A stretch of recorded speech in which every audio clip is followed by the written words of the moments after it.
Michael Smirkanish is the world's most irrelevant TV host. He's on CNN, and he's so incredibly boring that he makes Wolf Blitzer look like Brad Pitt. So he's going to rant here about the left, and he really whiffs it. Let's watch. Guess who wants their country back now? Not the Tea Party activists who've made that a rallying cry since 2009. This time, it's progressives with increasingly harsh rhetoric that sparks comparison to some of the vitriol that was directed toward President Obama for his entire 8 years. And if it isn't toned down, it could overshadow any message Trump's opponents wish to convey. Consider Stephen Colbert's monologue last Monday. The late-night comedian whose news show initially struggled has sharpened his attacks against the newly elected president, and he's been rewarded with ratings. But Monday he went too far with his Trump-Putin oral sex reference, which crossed the line. Take a listen. Sir, you attract more skinheads than free Rogaine. You have more people marching against you than cancer. You talk like a sign language gorilla who got hit in the head. In fact, the only thing your mouth is good for is being Vladimir Putin's holster. That line might be suitable for, say, Real Time with Bill Maher, but not network television, the so-called Tiffany network, which used to be the programming gold standard. First, it was crass, and it was in bad taste. Quite a departure for the Sunday school teaching Colbert, and a far cry from the Democratic campaign mantra, when they go low, we go high. But second, it's foolish politics. On President Obama's watch, the right lost credibility with all but themselves when they allowed their discomfort with President Obama's background to devolve into charges of birtherism. Or consider the Democratic taunts of GOP members who voted to repeal Obamacare on Thursday.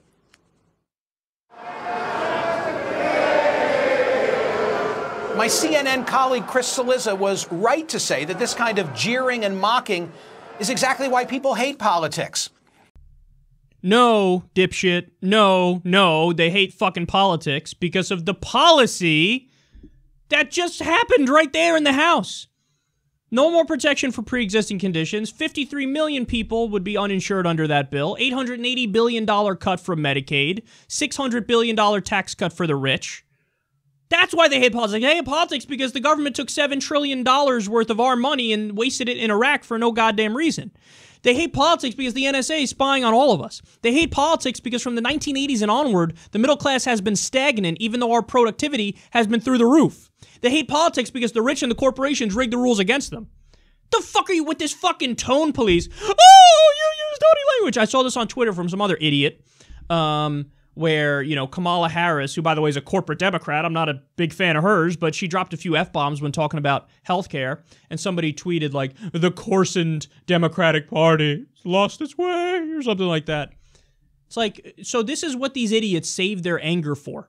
I mean, you want to talk, these are the kinds of people who, there can be a car crash right in front of them, and somebody's calling for their help, but they see a balloon go by, and they're like, balloon. They don't want to help the person. Balloon. I've lost focus. Because they focus on, oh, the rhetoric. Who said what? He said, she said nonsense. Horse race garbage. They focus on that when what they should really be focusing on are the facts and the policy. If you focus on the facts and the policy, he calls it crass and in bad taste, what Stephen Colbert said and the chanting and stuff. Now, look, did I love that? I didn't even think it was that funny. Whatever. No, I'm not, like, outright defending it, but notice what he's calling crass and in bad taste. He's calling that crass and in bad taste. Where's your segment where you talk about how, you know, when Trump signed the bill, that only 7% of the American people agree with? The one that allows, you know, internet service providers to sell your information to third parties? So only 7% of people agreed with that bill and Trump signed it. Where's your rant saying that that's crass and in bad taste? Where's your rant saying it's crass and in bad taste to allow coal companies to pollute the waterways, which Trump signed an executive order allowing them to do? Where's your rant saying it's crass and in bad taste for Trump to raise taxes on the middle class his first day in office, literally? He signed an executive order that rolls back a tax break for first-time homebuyers. Where's your rant that says it's crass and in bad taste to launch an offensive attack against the Syrian government when they didn't attack us? Where's that rant? You don't have it. Because you're an idiot. And like tone police, oh, who made me feel not good? I want to hear good words, not bad words. I'm Michael Smirkanish. 3 people watch my show. And by the way, last point I want to make here. You heard what he said about Tea Party? He's like, the Tea Party, they lost credibility with everybody but themselves. Oh, and he's warning the left. Don't do that. So the Tea Party lost credibility, except the Tea Party wave happened, and now we have a Republican president, Republican majorities in the Senate and the House and in state legislatures and in governorships. So the Republicans control everything. But yes, the Tea Party lost credibility with everybody except themselves. They won fucking everything. Everything. So this idea of like, oh, the left, whatever you do, don't go in a more progressive direction. Don't go in a more unapologetically liberal direction. Don't double down and fight for what you believe in.